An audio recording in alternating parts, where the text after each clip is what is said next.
아침 묵상에 오신 여러분들을 환영하고 축복합니다. 오늘은 나를 아시는 하나님이란 제목을 가지고 시편 139편 13절부터 24절까지 말씀을 함께 살펴봤으면 좋겠습니다. 13절부터 16절까지 말씀을 먼저 읽어보도록 하겠습니다. 주께서 내 내장을 지으셨으며 나의 모태에서 나를 만드셨나이다. 내가 주께 감사함은 나를 지으심이 심히 기묘하심이라. 주께서 하시는 일이 기이함을 내 영혼이 잘 아나이다. 내 형질 이루어지기 전에 주의 눈이 보셨으며 나를 위하여 정한 날이 하루도 되기 전에 주의 책에 다 기록이 되었나이다.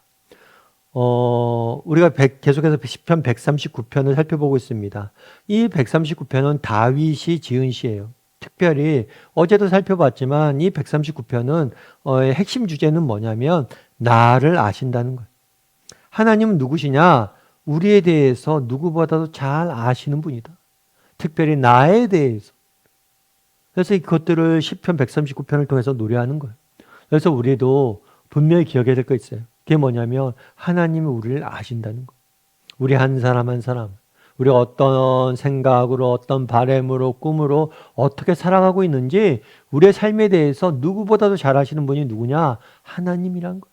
그리고 그 하나님이 나를 아신 하나님이 우리를 인도하신다라는 사실에 대해서 우리가 확신해야 돼. 확신할 뿐만 아니라 다윗이 그랬던 것처럼 고백할 수 있어야 돼. 다윗이 이 시를 왜 졌습니까? 이 시를 통해서 고백하는 거예요, 스스로. 그럼 우리도 이 시를 배운다면 우리도 고백할 수 있어야죠. 나를 아세. 그래, 하나님은 나를 아셔. 하나님은 나를 아신다. 이렇게 고백할 수 있어야 돼. 그런데 다윗은 이 하나님께 나를 아신다라고 이야기를 하면서 이야기를 어디로 끌고 가냐면 그럼 하나님은 도대체 언제부터 아시냐 우리에 대해서 언제부터 아시냐 그것은 우리의 존재의 시작부터 아니 우리가 존재하기 전부터 존재하기 전부터 우리에 대해서 아셨다라는 사실을 강조해. 그래서 뭐라고 되어 있냐면 주께서 내 내장을 지으셨으며 내 모태에서 나를 만드셨나이다. 하나님께서 우리를 지으시고 하나님께서 만드셨다. 우리는 하나님의 창조물이라는 사실에 대해서 지금 뭐라는 거예요? 다윗은 노래하고 있는 거예요. 그래서 우리를 만드시고 지으신 분이 누구냐? 그것은 뭐냐면 하나님이세요. 하나님. 우리가 성경에 보면 이제 창세기에 보면 하나님께서 이 세상 만물을 만드십니다. 근데 이 세상 모든 만물을 만드실 때 전부 다 뭘로 만드셨냐면 말씀으로 만드셨어요. 빛이 있으라 하니 빛이 있었고 또 바다가 있으라 하니 바다가 있었고 새가 있으라 하니 새가 있었어요. 근데 유독 이 말씀으로 안 만들고 손으로 만드신 경우가 있어요. 그건 누구예요? 인간이. 인간만큼은 흙을 빚으셔서 만드셨어요. 다르게 말하면 흙을 손으로 직접 본인이 빚으셔서 만든 거예요.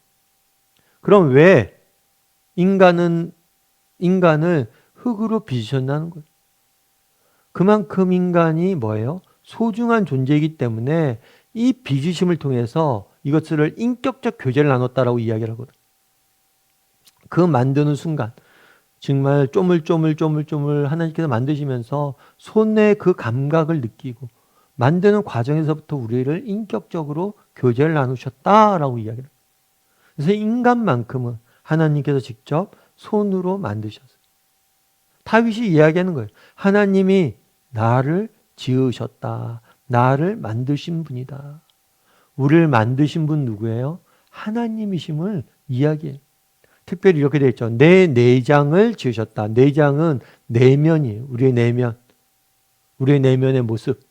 그래서 내장이라는 표현은 단순히 우리 내장에 있는 장기들 뿐만 아니라 우리 내면, 우리의 인격과 성품과 우리의 모든 것을 뭐예요? 지으신 분이 하나님이시라고. 그래서 시편 저자는 계속해서 다윗은 이야기하고 있는 거예요. 뭘 이야기하냐면 우리를 지으신 분이 하나님이시라는 거예요. 그래서 우리는 공장에서 정말 찍어낸 기성품처럼 그렇게 찍어낸 존재들이 아니에요. 하나님께서 한 땀 한 땀 정말 흙으로 손을 빚잖아요. 빚으면 매번 똑같이 빚지 않잖아요. 조금씩 다를 수밖에 없잖아요. 손을 빚으니까. 그래서 정말 하나님은 공장에서 찍어낸 기성부처럼 우리를 만든 게 아니에요. 우리 한 사람 한 사람을 뭐예요? 빚으시고 지으시고 우리의 모습을, 우리의 인격을, 우리의 성품을 우리가 만들었어요. 그래서 신약 성경에서 뭐라고 표현하냐면 우리를 하나님의 마스터피스, 걸작품이다. 작품이라고 이야기해, 작품. 그래서 하나님께서 정말 공장에서 그림 그리듯이 그려낸 게 아니라 화가가 이렇게 작품을 그리듯이 하나하나 우리를 만드시고 지으셨다는 거예요. 따라서 우리 모두는 너무나 특별한 존재들이. 왜 우리가 특별한 존재입니까? 우리가 하나님의 작품이기 때문입니다. 세상이 보기에는 보잘것없어 보일지 몰라도 우리는 하나님의 놀라운 작품이다. 그래서 하나님께서 우리를 지으셨다. 나는 하나님의 놀라운 작품이다. 라고 이야기하는 거예요. 그래서 성경에서 뭐라고 얘기하냐면 나를 지으심이 심히 기묘하다. 기묘하다는 건 신비하고 놀랍다는 거예요. 우리는 하나님의 신비하고 놀라운 작품이라는 거예요. 뿐만 아니라 다윗은 하나님께서 우리를 뭐예요? 우리를 향한 계획을 갖고 우리를 지으셨다라고 이야기를 해요. 단 한순간도 정말 하나님께서 예외 없이 우리를 태어나기 전에 우리를 향한 뭐예요? 계획을 갖고 우리를 지으셨다라고 성경은 말하고 있는 거예요. 다윗은 노래하고 있는 거예요. 여러분, 우리는 우연히 이 땅에 던져진 생겨난 존재가 아닙니다. 세상 사람들이 말한 것처럼 진화의 과정 속에서 우연히 정말 목적도 의미도 없이 살아가는 존재가 아니에요. 하나님께서는 우리를 지으셨어요. 그럼 왜 지으셨어요? 특별한 목적과 계획을 갖고 지은 거예요. 여러분, 화가가 작품을 그립니다. 화가가 작품을 왜 그립니까? 뭔가 이 작품을 통해서, 이 그림을 통해서 주고자 했던 메시지가 있는 거예요. 그냥 그리는 게 아니에요. 모든 행위에는 목적이 있는 거예요. 마찬가지로 하나님께서 우리를 지으셨다면 우리를 지으신 목적과 계획이 있다는 거예요. 특별히 우리는 기성품이 아니에요. 우리 각 사람을 하나님께 지으셨고 우리 각 사람을 향한 목적과 계획을 가지고 하나님께 지으셨다. 다윗은 지금 이야기하는 거예요. 나는 그렇게 무의미한 존재가 아니야. 하나님께서 나를 특별한 계획과 목적을 갖고 지으셨고 그 목적과 계획을 내 삶 가운데 이루어 가실 거예요. 나를 아시는 하나님, 나의 인생길을 아시는 하나님, 그 하나님께서 나를 빚어 가실 거야 라고 고백하고 있는 거예요. 그래서 우리도 마찬가지예요. 여러분, 우리가 이 땅을 살면서 가져야 될 분명한 확신이 있습니다. 그것은 뭐냐면 우리는 하나님 앞에 지음받은 존재라는 것. 그리고 우리의 인생은 무의미하지 않다는 것. 하나님께서 우리를 이 땅에 보는 우리의 존재와 우리의 인생 여정이 무의미하지 않다는 것.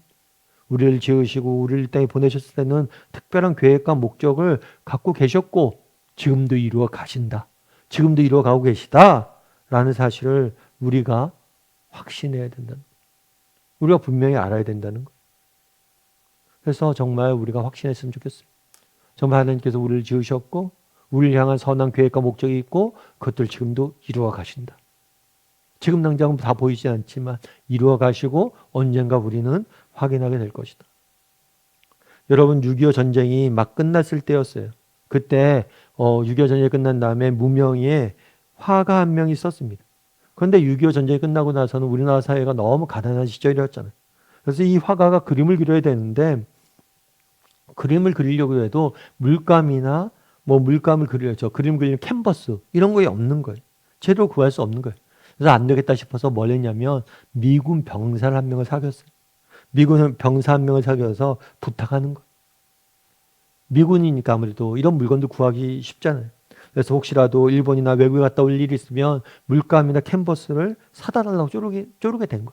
그래서 이 미군 병사가 그 사장을 하도 딱하게 봤어요. 그래서 이 물감이나 캔버스를 사다 줬어요. 매번 이렇게 사다 주다 보니까 이 화가가 너무 고맙다고 자기가 그림 하나를 선물해 줬어요. 내가 그린 그림인데 이 미군 병사에게 선물한 거예요. 그래서 이 미군 병사가 동양에 한국이라는 나라에 어떤 이름 모를 작가가 하나 그려준 거니까 그냥 선물로 받아놨대요. 선물로 받아서 고국에 돌아간 거예요. 전쟁이 끝나고 복무기간이 끝나고. 고국에 돌아와서 사는데 집에다 그 그림을 걸어놨대. 그리고 그하고 세월이 흘렀어요. 그래서 이 병사가 나이가 들어서 80세가 다 됐어요. 80세가 다 됐는데 그동안 열심히 생활했지만 집이 좀 많이 가난했던 것 같아요. 그리고 자녀들도 가정 형편이 어려웠던 것 같아요. 형편이 어렵다 보니까 어떻게 뭐 집안에 돈이 될 만한 게 없나 이런 생각을 하다가 그 화가가 그려준 그림이 생각난 거예요. 아 그래 맞아, 나 그때 선물로 받았었지. 그리고 그 화가가 유명한 사람이 되었다는 소식을 얼핏 접하게 된 거예요. 그래서 그 사람이 그 그림을 혹시나 하는 마음에 한국에 있는 그림 시장에 내놓았어요. 그런데 그 그림이 놀랍게도 45억에 팔렸어요. 정말 그냥 벽에 그냥 우리 집에 걸려 있었던 건데 뭐 별다른 게 아니다 생각하고 걸려 있었던 건데 아무것도 아니라는 생각이 벽에만 걸어놨던 그림 하나가 45억이나 했던 거. 그리고 그 그림이 그 작가가 누구냐면 박수근이라는 작가고 그 그림이 빨래터라는 작품이에요. 그리고 처음에 이 빨래터가 세상에 나왔을 때는 이게 진짜 박수근 작품 맞냐 의심이 들 정도로 워낙 그냥 선물로 준 거니까. 근데 나중에 이게 진품이 맞다는 걸 안 다음에 45억에 팔린 거. 근데 더 놀라운 건 그런 거죠. 정말 이 사람이 가난합니다. 그런데 40억이나 되는 그림을 그 가치를 몰라서 그냥 벽에만 걸어놓고 있었던 거예요. 가난하게 살았던 거예요. 우리도 마찬가지일 수 있다는 거예요. 정말 성경은 뭐라고 이야기해요? 정말 너희가 걸작품이다. 다윗이 그날은 뭐라고 얘기합니까? 우리는 하나님의 특별한 계획과 목적을 갖고 지은 존재들이다. 우리는 하나님의 작품이다. 라고 이야기를 해요. 그런데 그 사실을 까마득히 모른 채 정말 무의미하게 자신의 존재나 가치나 그런 것들을 무의미하게 모르고 살아가고 있지는 않냐는 거예요. 여러분 우리도 분명히 알아야 돼요. 뭘 알아야 될까요? 우리는 하나님의 작품이다. 하나님께서 나를 특별한 계획과 목적을 갖고 지으셨고 지금도 그 목적과 계획을 이루길 원하시고 이루어 가신다. 내 삶 가운데 정말 세상이 보기엔 초라해 보일지 몰라도 세상이 보기엔 아무것도 아닌 것처럼 보일지 몰라도 내 삶 가운데 하나님이 이루어가고 계실 목적이 있고 선한 계획이 있다. 이 사실을 믿고 정말 하루하루 살아갈 줄 아는 저나 여러분이 되기를, 그리고 또 그렇게 다윗처럼 고백할 줄 아는 사람이 되기를 주님의 이름으로 소원합니다. 우리 함께 기도했으면 좋겠습니다. 그날에 다윗은 고백합니다. 나를 지으신 분이 하나님이시다. 하나님께서 나를 지으셨을 때 나를 향한 계획과 목적이 있으셨다라고 고백합니다. 우리도 다윗처럼 고백하게 해달라고 기도했으면 좋겠습니다. 우리도 우리를 지으신 분이 하나님이십니다. 하나님께서 나를 향한 특별한 계획과 목적이 있습니다. 라고 고백할 줄 아는 사람이 되게 해달라고. 그리고 우리의 삶 가운데 그 목적과 계획을 이루어가는 삶을 살게 해달라고. 오늘 말씀 기억하면서 한 목소리로 같이 기도하도록 하겠습니다. 같이 기도하시겠습니다.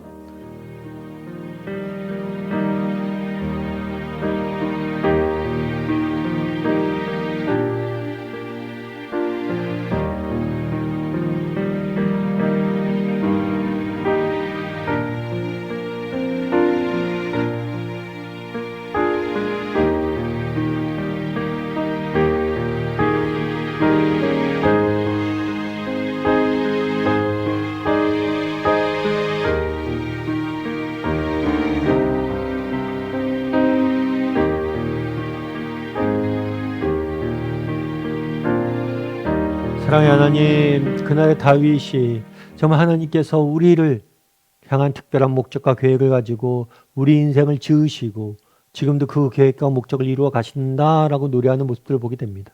다윗의 고백이 우리의 고백이 되길 원합니다. 우리는 하나님의 작품이요, 하나님께서 우리를 향한 선한 계획과 뜻이 있으며 그것들을 오늘 내 삶 가운데 이루어가길 원하신다.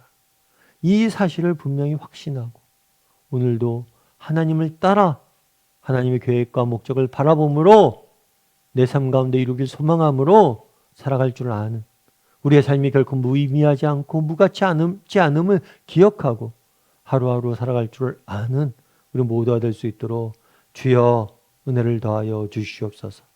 정말 우리의 삶 가운데 하나님의 선한 목적과 계획이 날마다 이루어지길 소망하며 모든 말씀 예수님의 이름으로 기도드립니다.